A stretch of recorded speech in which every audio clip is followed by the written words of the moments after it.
siguiente ponencia se titula Los colores de Boyacá, una paleta para su identidad y está a cargo de Andrea Natalia Díaz Molina, Elisa Violante y Carlos Mario Rodríguez. Recibámoslos con un aplauso, por favor.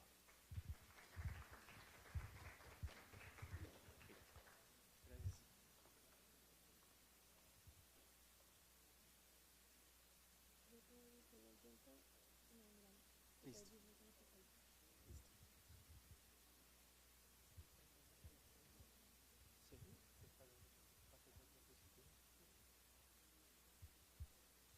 Buenos días, mi nombre es Carlos Mario Rodríguez, soy coordinador del Semillero de Investigación Gama de la Universidad de Boyacá.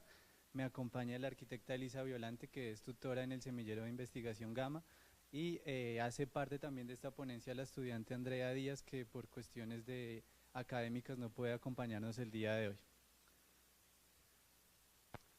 Bueno, quiero contarles antes de comenzar que nosotros hacemos parte de un grupo de investigación en la Facultad de Arquitectura, Diseño y Urbanismo de la universidad, que tiene un proyecto macro que se llama Nociones del Territorio. Entonces, las tres disciplinas que hacemos parte de la facultad podemos hacer parte de este grupo de investigación y tener como objeto de estudio el territorio.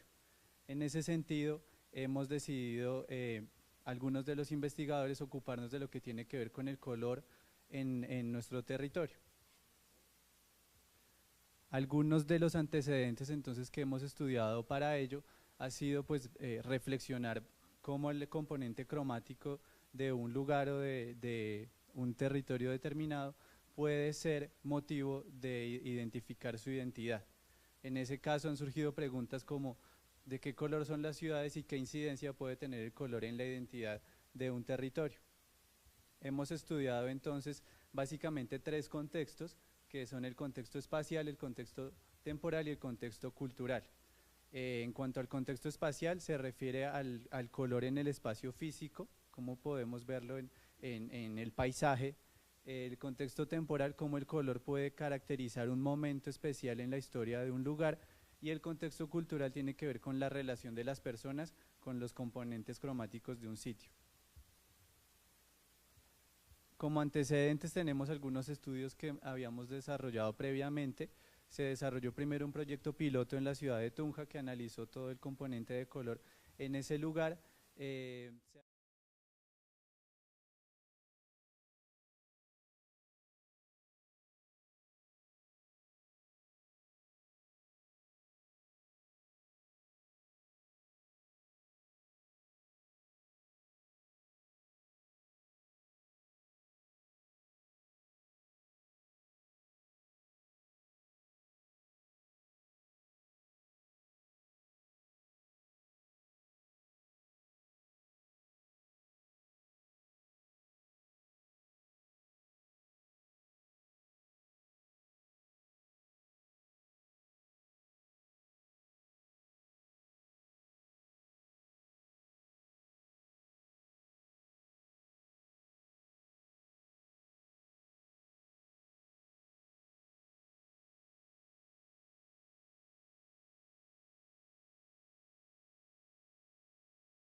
Colores permanentes son aquellos que siempre están en los edificios, en las calles, en los elementos que perduran en un ambiente urbano. Mientras que los efímeros son los que tienen que ver a lo mejor con manifestaciones culturales, con festividades que se dan en determinadas épocas del año y por lo tanto dependen justamente de un contexto temporal y cultural. O sea, aquí vemos un poco cómo se retoma la idea inicial, que era poner en juego estos tres contextos: el contexto espacial, urbano, el contexto temporal y el contexto cultural. Asimismo, también es muy importante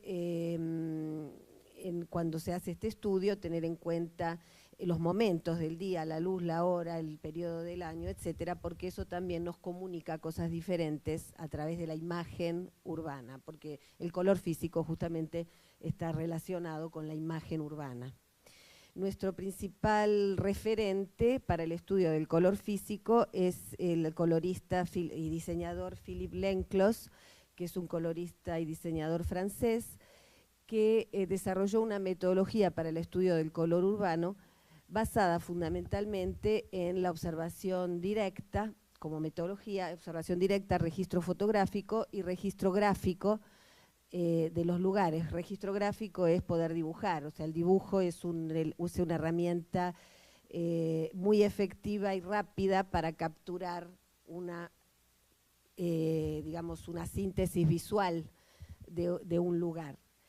Y él, con su esposa, Dominique Lenclos, desarrollaron esta metodología en los años 60, que después tuvo gran difusión para las personas que se ocupan del estudio del color físico. Nos apoyamos también en una bibliografía de la Universidad de Caldas, de Adriana Gómez Alzate, del 2006, en la cual ellos también desarrollan un estudio del color de la región de Caldas. Esto nos sirvió para identificar tres factores que tenemos en cuenta en el estudio del color, que son los elementos del ambiente construido, los elementos del ambiente natural, es decir, el paisaje, y los elementos que tienen que ver con la parte cultural, expresiones populares o festividades o artesanías del lugar, que muchas veces los lugares también se identifican por el color de sus artesanías, ¿no? Los tenemos en nuestras mentes. Esto para explicarles cuáles son los instrumentos que se diseñaron para el estudio del color físico. Los instrumentos son unas fichas que nos sirven para tener un levantamiento de la información sistematizada. Estas fichas ahí ven, este es un ejemplo de una estudiante, Elizabeth Zorro, una estudiante de diseño gráfico que se ocupó del municipio de Ráquira. En estas fichas se coloca obviamente el periodo, la fecha y la hora, la tipología del elemento, porque los elementos del ambiente construido los dividimos en fachadas, en puertas y ventanas, en zócalos, en todos los elementos que hacen a la arquitectura del lugar. Dónde está ubicado y qué tipo de material está utilizado, si son materiales naturales, porque muchas veces la geografía del color tiene que ver con el color de los materiales que en ese lugar son específicos y que se usan para construir. Entonces vemos ciudades de colores porque son los colores de los materiales que se encuentran en ese lugar. Este registro fotográfico sucesivamente se hace una pixelación y se llega a definir una paleta de colores para esos elementos. Y estas paletas de colores después vienen identificadas en un esquema del sistema NSS, que es un sistema de notación y nomenclatura de colores, Natural Color System. Sucesivamente, esta estudiante, además de hacer esas fichas que correspondían al primer levantamiento de la información, hizo un segundo análisis, digamos, eso era la recolección de datos. Después analizó estos datos de este modo. Entonces, por ejemplo, el tema era, en este caso el elemento es la arquitectura patrimonial y cómo las diferentes tonalidades se presentan, y entonces de este análisis se determinaron cuáles eran colores permanentes, cuáles eran colores dominantes, cuáles secundarios, etcétera, y se llegó a una paleta que ven por ahí, donde están una principal textura, un color principal y colores secundarios, y así para los diferentes elementos. Por otra parte tenemos entonces lo que nosotros hemos llamado color imaginado. En este caso el principal referente que hemos estudiado es Armando Silva y la teoría de imaginarios urbanos. Y hemos descubierto que a través del color también podemos entender narrativas del lugar y podemos entender la manera en la que las personas se relacionan con un lugar determinado. Analizamos entonces percepciones, analizamos memorias y en vez de hacer una paleta de color hacemos esta serie de síntesis en las que estamos relacionando el color percibido con elementos característicos de ese lugar.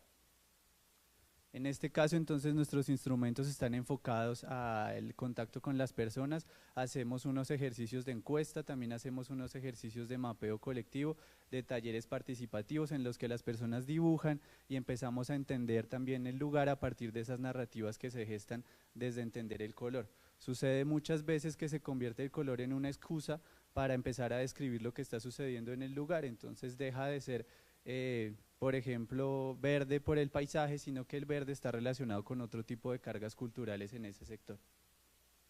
Este, por ejemplo, es el ejemplo de la otra parte que se desarrolló en Ráquira, es el análisis del color imaginado en ese sector. A pesar de que en las paletas del color físico veíamos que Ráquira es una ciudad multicolor, cuando empezamos a analizarlo con las personas de ese lugar, uno de los principales resultados es el gris. Entonces tiende uno a pensar que la persona percibe el lugar de la misma manera en la que físicamente se ve, pero resulta que los habitantes de Ráquira tienen una carga del color gris que está relacionado con una problemática de la contaminación ambiental que hay por los hornos de toda la industria de alfarería que se desarrolla allí. Entonces se empiezan a revelar otro tipo de problemáticas y otro tipo de situaciones para entender ese contexto. Hasta el momento entonces… hasta el momento estamos estudiando algunos de los municipios de Boyacá, como pueden ver aquí ubicados en el mapa. Algunos ya están concluidos, otros están en fase de realización o de recolección de datos y otros son simplemente propuestas que los estudiantes últimamente hicieron. Los que estamos hasta ahora tratando son Tunja, Tenza, Ráquira, Moniquirá, Basosa y Nopsa. Quería aclarar simplemente que estos municipios no se eligen casualmente, sino que son municipios que deben ya tener una identidad cromática, no sé si llamarlo identidad, pero algún elemento cromático o algún interés en la cromatología de ese lugar que haga posible el estudio, que haga posible desarrollar sea el estudio del color físico que el estudio del color percibido. Este es el caso de la experiencia desarrollada en el municipio de Tibasosa. Yo creo que podemos pasarla. Y cómo pues esta estudiante también ha desarrollado un ejercicio de síntesis de color. Ocurre entonces en Tibasosa que hay también una síntesis, en este caso de la parte física, pero la parte imaginada nos ha mostrado cómo es un municipio con una tradición de matriarcado que ha sido gobernado por mujeres y que tiene unas características y unas historias particulares que ver a partir de las fachadas y de cómo el municipio está intervenido por una serie de murales.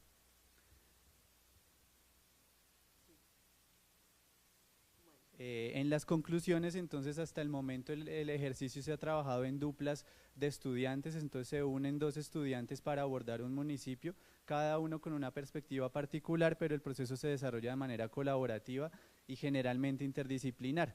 Eso nos permite ir teniendo un proceso comparativo. Los resultados, entonces, en cuanto al color físico, nos ha permitido tener hoy unas paletas que bajo el sistema de color NSS se convierten también en una herramienta de trabajo. En la arquitectura, en el caso de intervenciones en ese tipo de lugares, y en el diseño gráfico pues son una fuente de creación.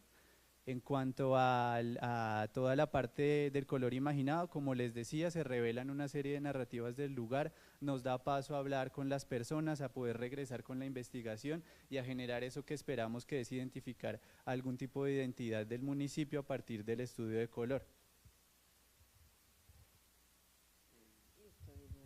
Bueno, muchas gracias. Muchas gracias. Entonces abrimos el espacio para aquellas personas que tengan preguntas o comentarios. Por favor, levantan su mano y hasta allí les llevamos el micrófono entonces. ¿Alguna pregunta por aquí? Gracias.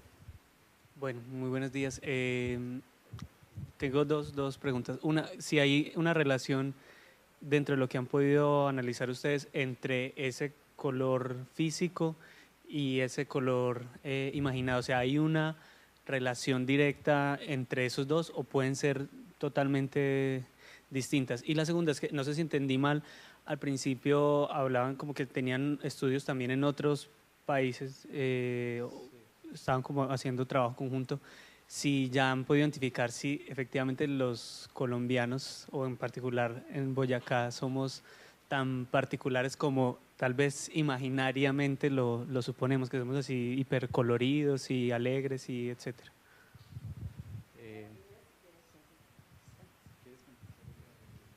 Sí. Bueno, respecto a la segunda, de los otros, de que somos coloridos, bueno, yo no soy colombiana, se habrán dado cuenta quizás por el acento. No, digamos que Colombia es un país colorido, un país alegre, etcétera. Sí, seguramente parte de la identidad que se refleja en las ciudades es así, pero eso es un poco superficial. Digamos que el estudio que nosotros intentamos hacer va un poco más allá del cliché que se tenga de ese determinado lugar.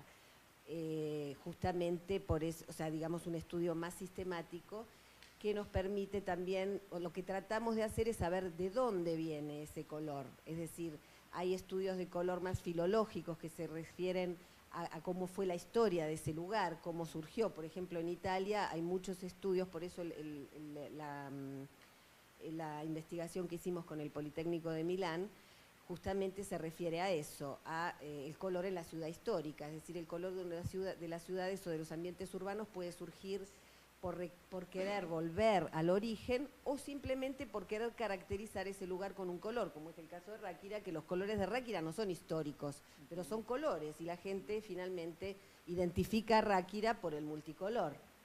O así en otros lugares, ¿no? Muchas veces vemos muchos centros históricos aquí en Colombia, como tú decías, muy coloridos. Hay que ver si ese color realmente responde a una cosa, a una, digamos, un origen histórico o a una tipología de materiales así, o si simplemente fue querer darle ese colorido a la ciudad.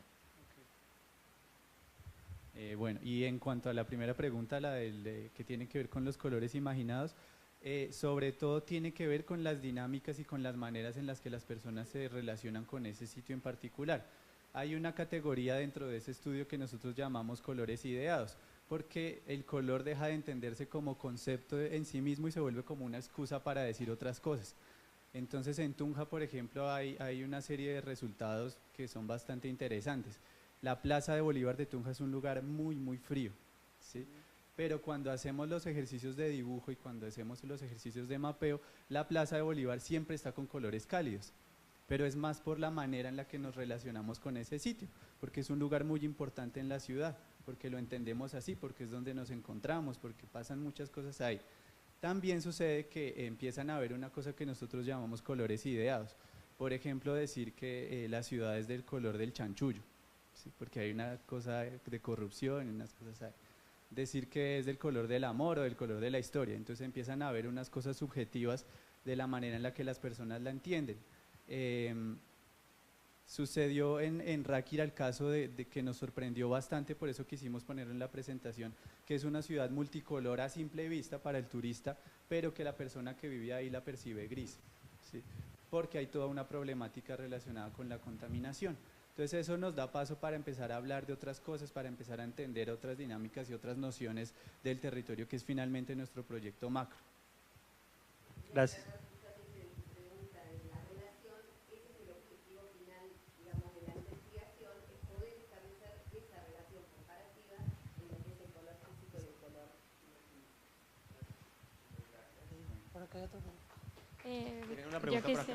Yo quisiera hacerte una pregunta a ti como estudiante y quisiera saber, tú en ese proceso de involucramiento en ese semillero, ¿qué aplicación o qué contexto de uso y aplicación le ves al conocimiento que han venido desarrollando allí? O sea, tú, ¿por qué piensas que es importante hacer ese estudio y para qué puede servir, en este caso, pues para tu disciplina?